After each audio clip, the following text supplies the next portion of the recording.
Welcome to the Phoenix Prosperity Podcast, where wealth meets legacy. Join your host, Tim Fergestad, as we explore the journeys of Phoenix's finest to success and beyond.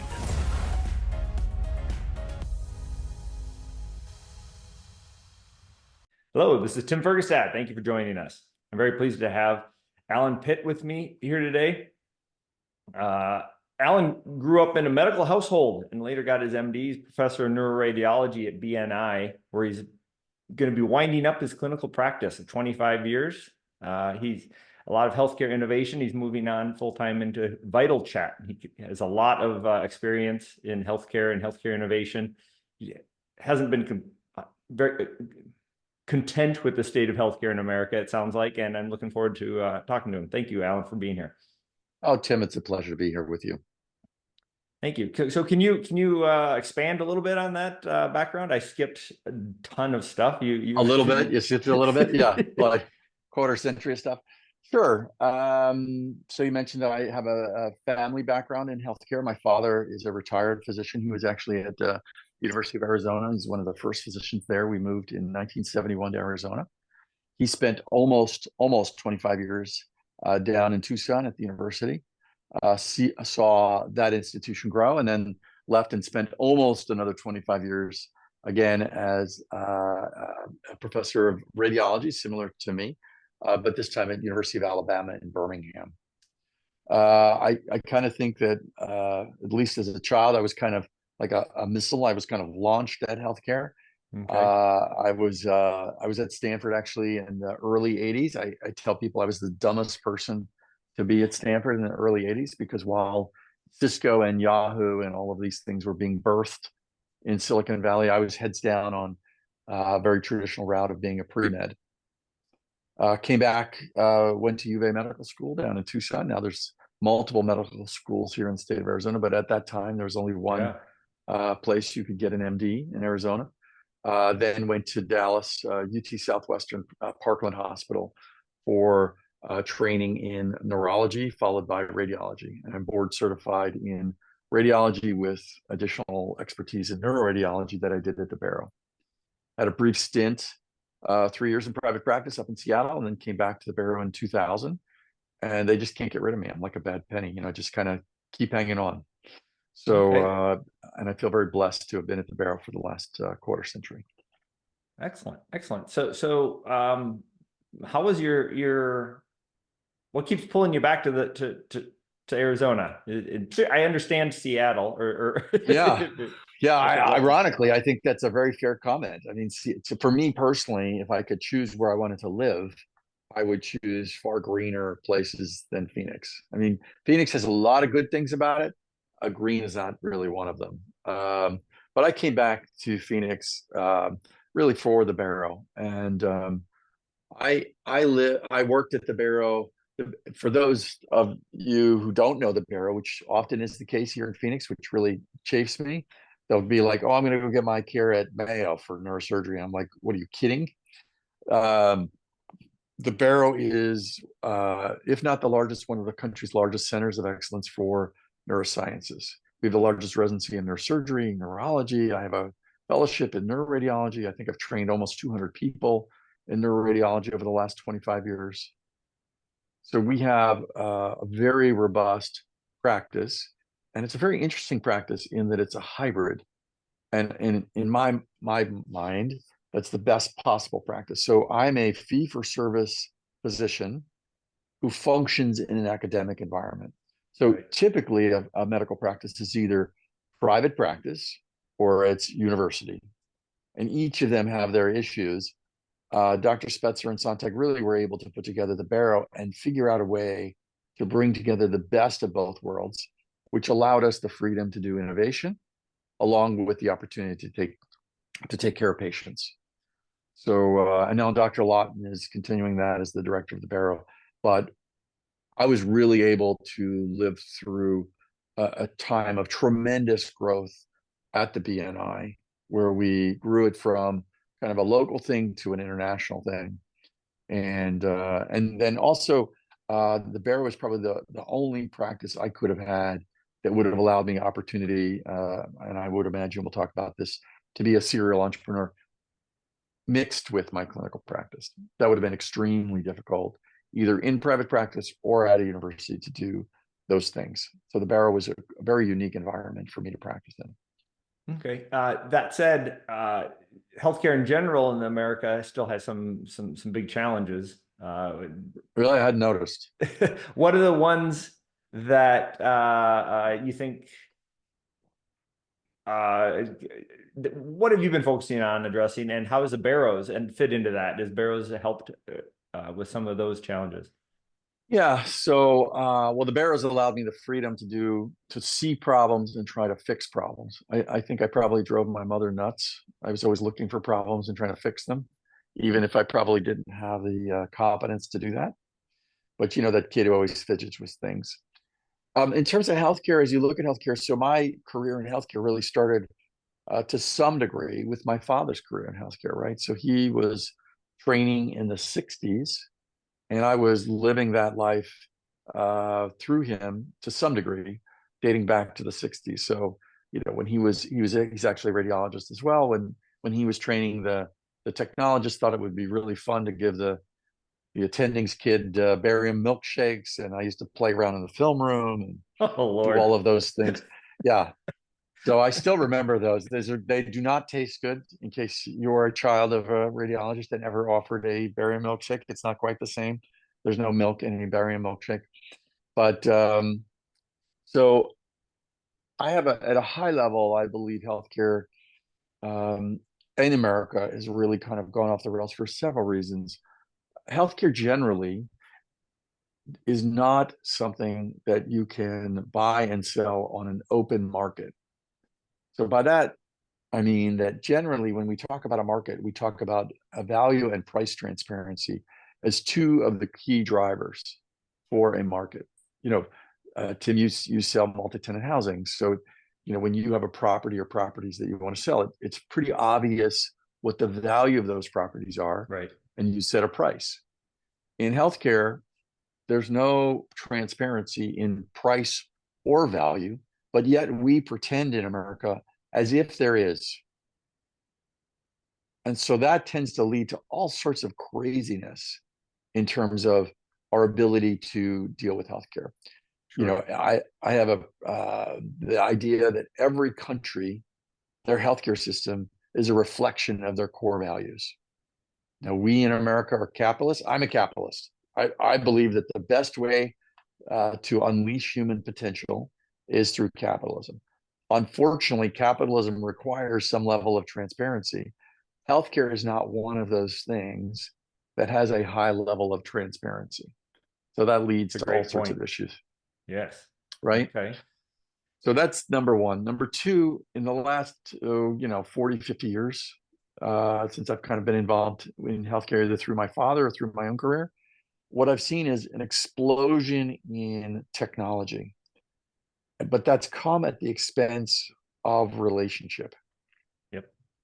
So the knowledge base in healthcare has grown dramatically to the point where no single human can possibly understand healthcare. So our response is to become further and further and further specialized to where patients go to someone and they tend to know a tremendous amount about very deep topic. But if you ask them something that's adjacent, they're like, no, I don't do that. You got to find someone else to do that. Right. So you as the patient are stuck with this awkward journey. We are constantly seeking out different guides to help different problems because we as patients don't have one single problem. We have a host of problems, but we have no real expert who put them together. Right. The other thing that's happened is we've kind of traded technology. We've put technology above our humanity in many ways. So the time for conversation, the time to deal with our own humanity has continued to erode between provider and patient to the point where neither the provider or the patient is really satisfied with the event. The provider spends part of their visit just staring at the screen, typing in. Most of their visit. Right. And I published a blog post years ago, and I said, your provider's not ignoring you; they're playing a video game, and the video game over there is the chart that they've been, tied to, because that's the only way they get paid. They got to look at that chart and fill in every section if they hope to make any money to pay their bills, to pay their staff, to do all of those things. And it becomes the legal requirements, they need to cover their ass. That's right. Yep. So it becomes a very perverse set of interactions. I tell people now that I enjoy much more when I'm able to help people where I don't get paid than where I do get paid. Often where I'm getting paid, I feel like I'm part of an assembly line. Right. You come in for care and I'm doing my task in your care. I may never see you. I may never talk to you. I offer an expert opinion on your imaging, but you're being moved along typically towards some surgery, which, may or may not be indicated, but you're just kind of being moved along. I have many times where friends come to talk to me about something and they're just confused about the next step and they're struggling and they're anxious. And those interactions for me are much more positive than the ones where I get paid. Right. Right. So I don't think you can talk about medicine and technology without bringing up AI nowadays, with particularly things like radiology and stuff. How have you guys been? I've heard it called, it's got a number of names in the radiology specialty, but what's it called? It's like an assistant, an AI co-pilot, I think is what they called them. Well, that's what Microsoft calls it. So I'm sure Microsoft is happy that you're helping their brand. So I've been in my roles at the Barrow. I've been involved in a multitude of companies as what I call their fractional chief medical officer. Okay. So and I think, by the way, that's an interesting role to play for many people who have domain expertise in a field. Who small companies need assistance. They can't really afford the expert, and the expert can't afford to leave their job to take on a role with that small company. So many years ago, I was trying to figure this out. How do I partner with companies where I don't want to leave the Barrow, but it's too high risk for me, and they can't really afford me. So I came up with this idea of a fractional chief medical officer. Right. So I've been a fractional chief medical officer of multiple companies, a telemedicine company, an AI company, and a number of different companies. Okay. Some of my friends and investors have done that. I had him on a podcast earlier. Maybe if you saw that one, he pivoted from training people in medical genomics and informatics into industry and more biotechs, and he's chief medical officer at varying degrees on different companies. Now that's kind of he splits his time. But getting back to your question about AI, there's really multiple segments that you want to talk about AI and its impact on medicine. So you mentioned my space, radiology, which is the ability for artificial intelligence to interpret images, and I definitely think there's a role for that.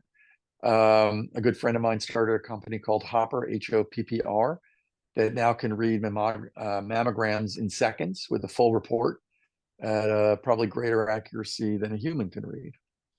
I think that the opportunity to apply AI for image interpretation will continue to grow and will shift what I do as a radiologist from what I do today, which is the primary eyes on film, to the supervisor of eyes on film. It's kind of like pathology, right?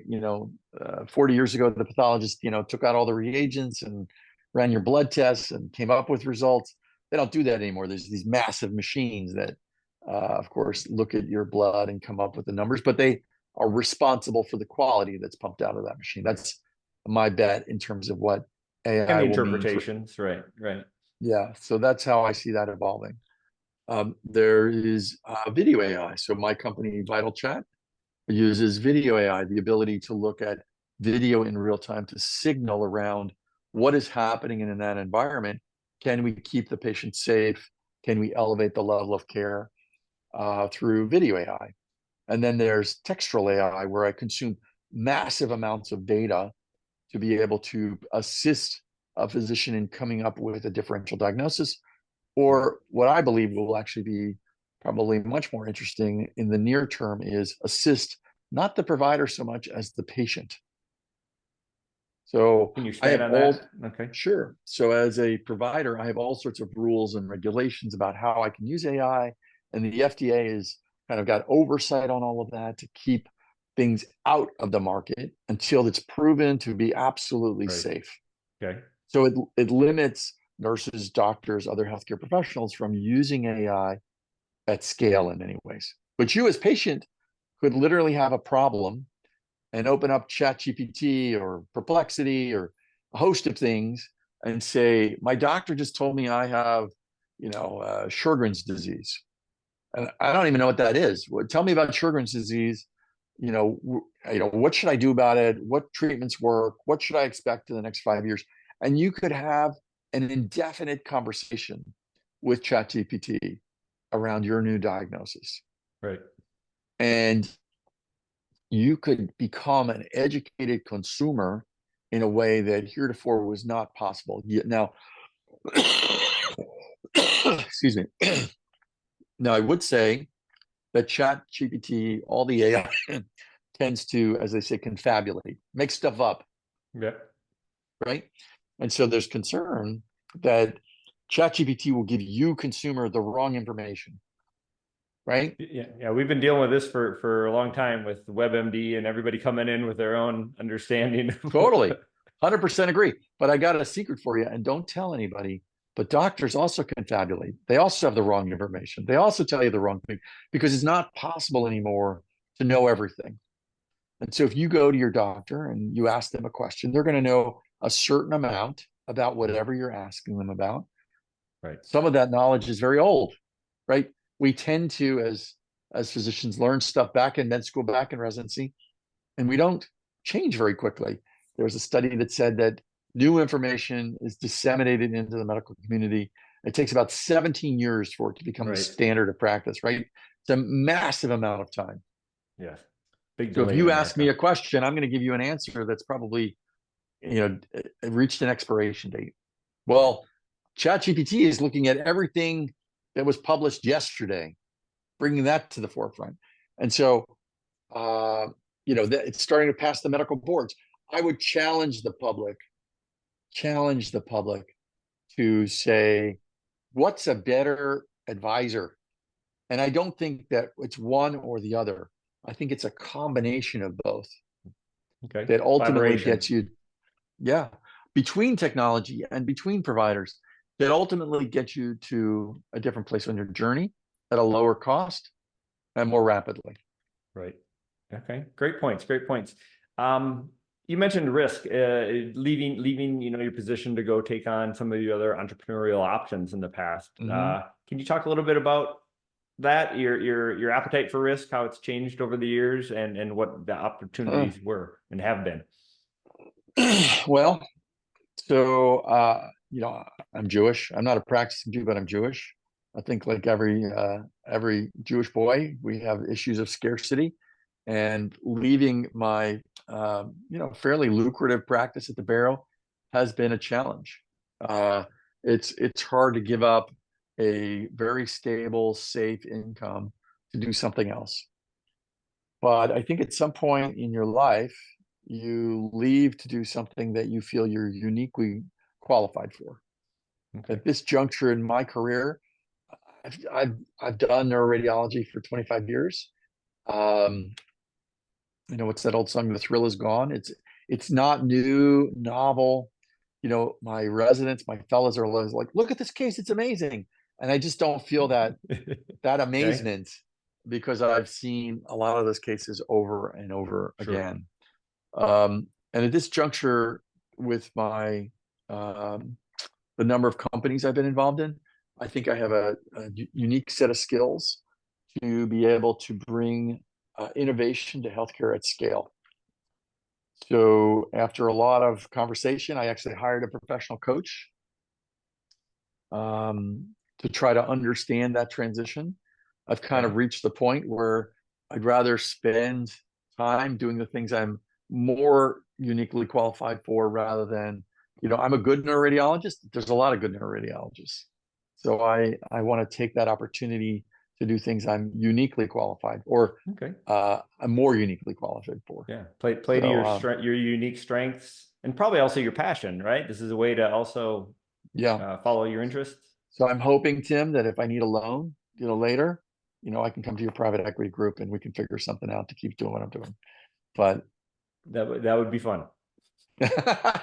We'll see, though. But I am actually I built my current company up to a place where I'm very, very optimistic that the company's name is Vital Chat will make a real difference in how we care for each other, and I want to be more and more part of that.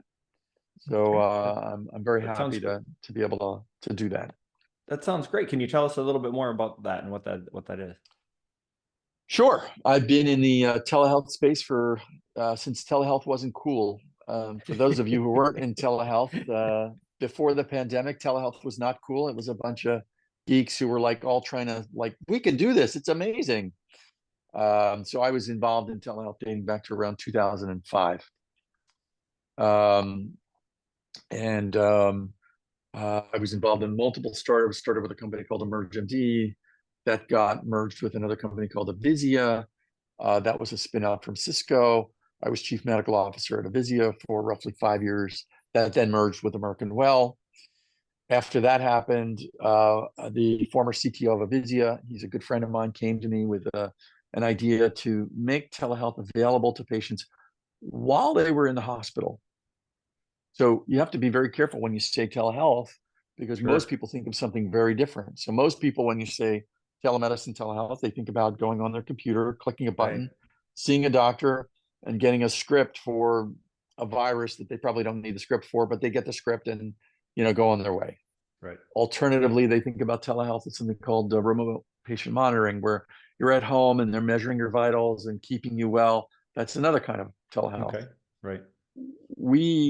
He had the idea that he could take a television or other monitors in the patient room and be able to deliver nurses, doctors, and family into that room in a timely fashion. Right. And like every good idea, I crapped all over his idea for about 3 months. I thought it was stupid, which should have told me it was a great idea. He finally convinced me that I was wrong. And we went and we built this company called Vital Chat. Vital Chat now really looks to solve an issue of bringing our humanity back to healthcare by delivering families in times of need, right? When we're in the hospital, we feel truly alone. Our families are not often involved. And the greatest untapped resource in healthcare, in my opinion, is frankly the adult child. Patients are often in denial, but your spouse, your child, your adult child is willing to do almost anything to make you well. But we in healthcare make it so it's very difficult for family to engage in healthcare. The typical story, right? Mom's in the hospital, doctor comes in, they switch your medications around, they tell you you're not going to take the red ones, you're going to take the blue ones. The adult child shows up and they say, "What did the doctor say, Mom?" And she goes, I don't know. They've only put me on some new medicine. I don't really understand, but whatever. If that daughter was involved, if that spouse was involved, they would make sure that that patient stayed involved. So through Vital Chat, family can come in from anywhere in the country over their own device, meet with the doctor, whether the doctor's in the cloud or the doctor's in the room, with the patient, and hear that conversation. Now that's great, but the issue there really is that you have to have a cogent business model for hospitals really to buy off on that. And it's fantastic that families can be involved, but that doesn't do much for the hospital. What Vital Chat does do for the hospital is it enables supplemental workforce, hybrid workforce, like every other industry. So in many hospitals in this country, particularly nurses, are in very short supply in the post-pandemic world. And so I want you to imagine that you could get a supplemental nurse who helps the nurse who's giving drugs and starting IVs. You get a supplemental nurse who comes in through this infrastructure and can do admission and discharge documentation, assist the nurse, do all sorts of things. that really make things flow, that keep that hospital profitable, that keep that work stream moving along. Okay, that's And then, interesting. Go ahead. yeah, and then finally we added AI to the video itself. So it's not just about visits. It's about the ability to make sure that that environment is as optimized as possible. Okay, can you record and log the conversations? People who can't be there live can, that might actually be better in some cases, because I know family members and other people can derail conversations and Yeah. so forth. So we currently purposely don't record video. We could, but we don't. We can record small audio snippets. The reason we do that is that, imagine a nurse and doctor come in periodically throughout the day. You as a family member could log on and hear these little snippets and understand what's happening with your care of your loved one if you weren't able to be there at the time of the care. It's not the entire visit, by the way. The doctor might come in, see you, turn to the device and say, I took care of Mrs. Jones today. She's doing well. Fever's down. We're going to get a CT scan. I'm hoping to discharge her in a couple days. Right. The highlights. Short summary. Right. Mm-hmm. Okay. That sounds great. Sounds like that could make a big impact for a lot of people. And a lot of your endeavors, I'm sure, have had setbacks. And that's really, I'm sure, how you continue to grow and have become the rock star that you are now. Is there a particular one or two that challenges that you've had to overcome? Oh, Tim, I thought we were going to be friends. You're just like sticking the needle in here. You're turning it a little bit. Well, let's see. I've had a number of failures. I have a patent on identity management. So imagine that you could look at a device, your phone or other, and it would know who you are and go, oh, Tim, I have medical records over at Banner. I could make those available to you while you're being taken care of here at Common Spirit, bringing all of your records together. Okay. That's commonly referred to as health information exchange. My good friend Shez Bartovi and I published a patent back in 2010, I think, on the idea of using a biometric to be able to control access to your records. Okay. And that was just a little too early, right?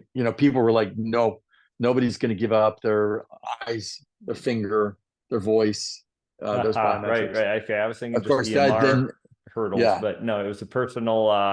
That's not going to now happen. We're all putting chips in us voluntarily. Now I'm putting chips in me. My iPhone opens up just looking at it. So we were too early. That patent was licensed to an entrepreneur who failed to execute, really raise and bring a team together around that company. That was called ID Link. Okay. ID Link. I had a company with a real estate guy who wanted to build the next generation of senior housing. Okay. There's a I can't remember the name of it. There's a senior housing complex on ASU campus. We actually had the idea to do that before that went up, where you brought together health and education for seniors, where you could have fundamentally a multi-generational facility where seniors would interact with ASU students. They might participate in research, all of those things. Okay. He died in the middle of that build out. We never got fully funded. Bye-bye. So he had a big plot of land right next to what was Karsten's golf course, and that disappeared. I was involved in an AI company out of Silicon Valley, started by a very passionate entrepreneur and his wife. His father almost died because healthcare professionals didn't have the information they needed at their fingertips. He was a prior Microsoft exec and said, I can do better. So he set about building a medical AI company, consuming tons of data to make medical doubles, medical doppelgangers. So there are many people like you, Tim, similar age, similar comorbidities, similar drugs, similar stuff. Right. If I could show you 1,000 Tims and then say, Tim, these 1,000 Tims are going to get these diseases in this time frame, and this may not be directly what your future is, but it may as well, and you might want to think about that. Right.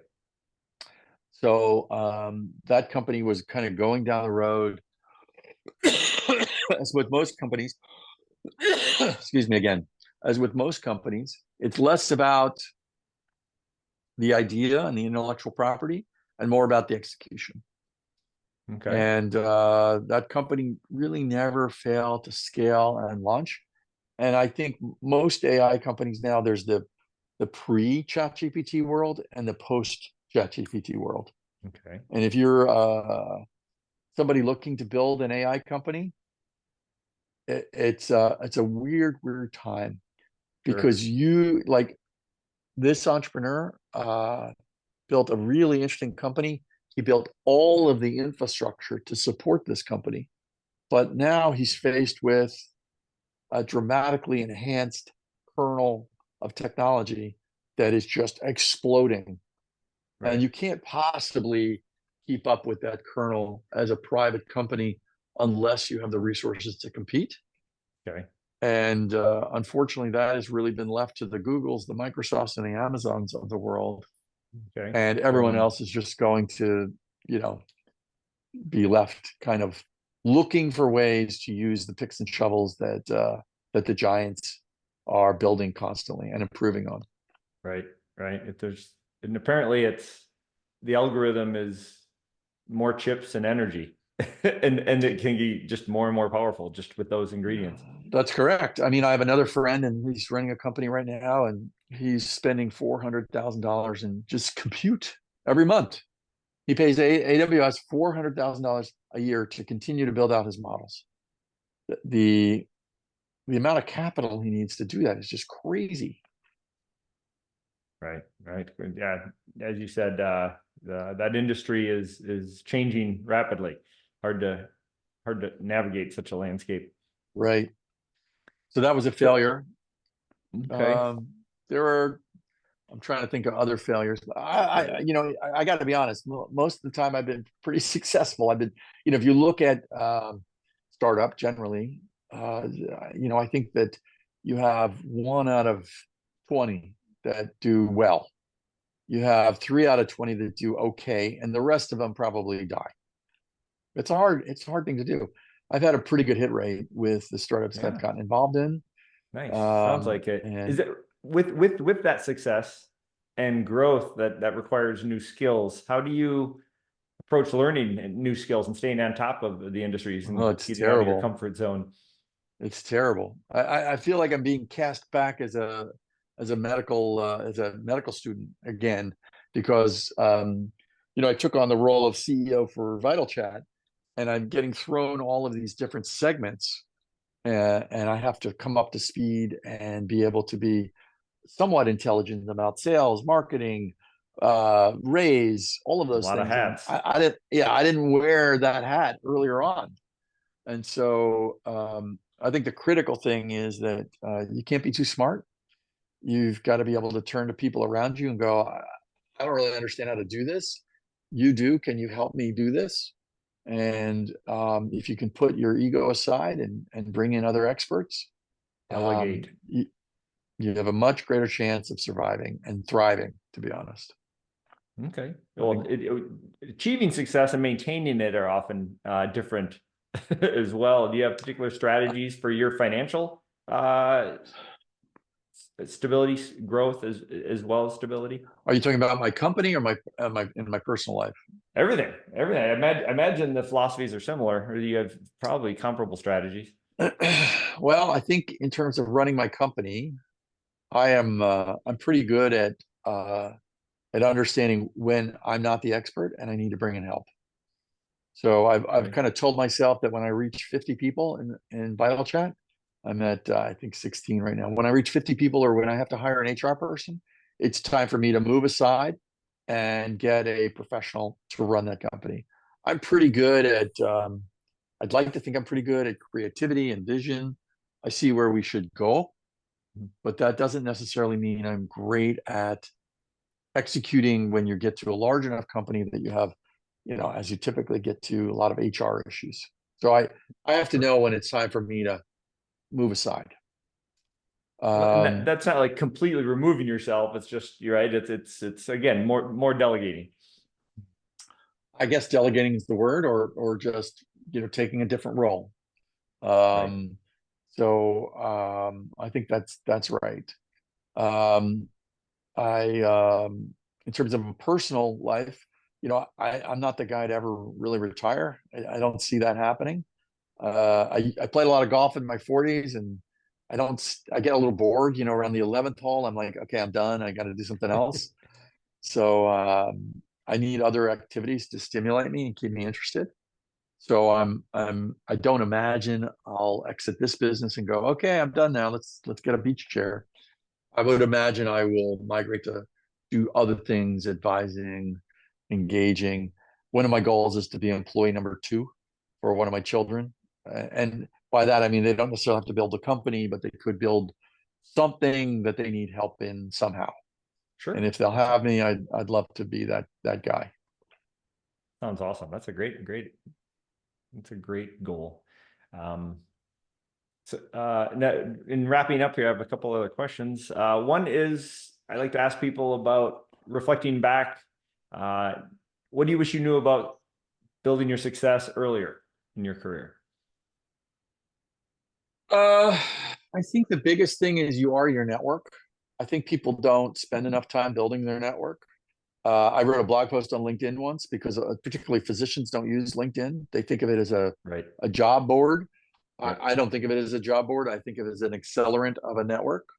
I think we all need help. And I think that if you're willing to help others, people are willing to help you. So I think you need to build your network and spend time building your network as quickly as possible.